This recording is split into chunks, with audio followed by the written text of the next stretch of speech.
Welcome to our living laboratory, where scientists from Epcot and the U.S. Department of Agriculture are exploring innovative ways to produce bountiful harvests now and into the future.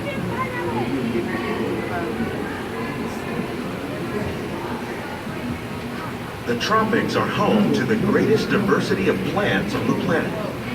Many of these, like papaya, bananas, cacao, coffee, and rice, are well known around the world. These are just a few of the edible plants that have been an important source of nutrition for people living in the tropics. Many are rich in vitamins and minerals, while others are well adapted to growing in less than ideal conditions. Some, like the water lily, thrive in wet, swampy areas and waterways. All parts of this plant, even the flower petals, are edible. The starchy root of the plant has long been used to make flour for baking.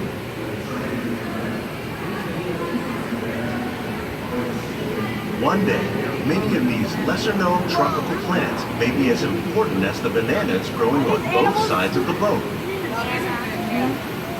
More than 28 million tons of bananas are eaten annually, making it the most popular fruit in the world. Oh my goodness. That's good eating right there.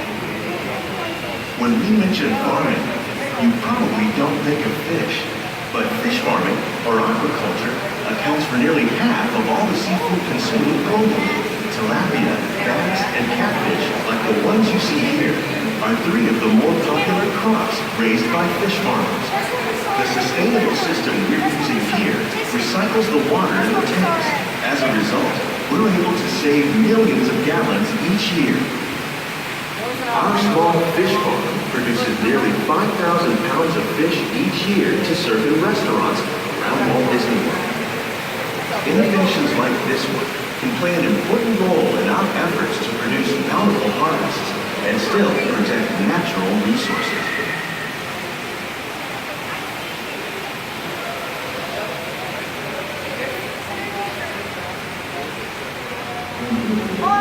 Remember we said sunflower? Yeah. You say sunflower seeds on the road. While there are more than 50,000 edible plant species in the world, most of us are only familiar with the handful that make up our everyday diet. The common grains growing here, wheat, maize, sorghum, and millet, plus rice, account for nearly 2/3 of our global food consumption. Learning how to increase yields of these staples is an important goal of research around the world.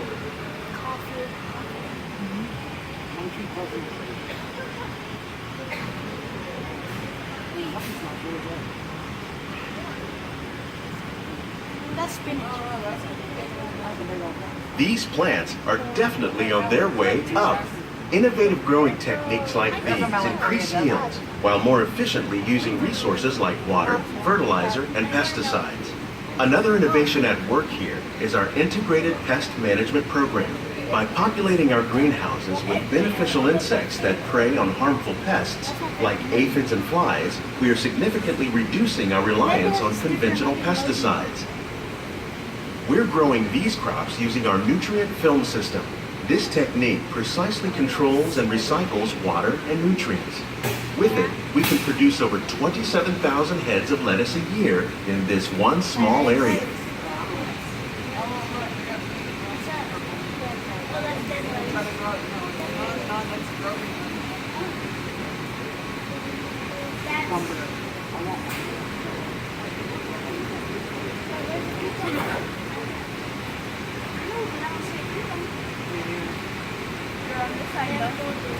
Some of our best ideas have been inspired by nature, like these fruit and vegetable trees.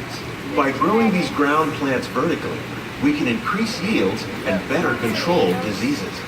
These crops taste as good as they look. In fact, we serve more than 15 tons of produce from our greenhouses in restaurants here at the land every year. We used to have one of those. Oh, look at the water.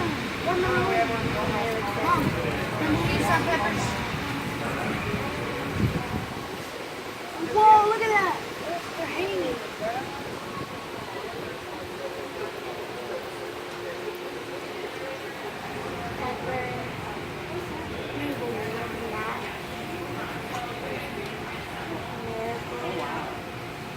The future of agriculture may include innovative ideas like this vertical growing system.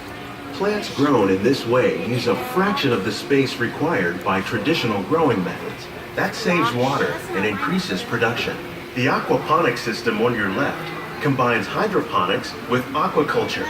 The fish provide a natural source of fertilizer for the plants, and the plants help keep the water clean for the fish. It's another great way to produce more while using less.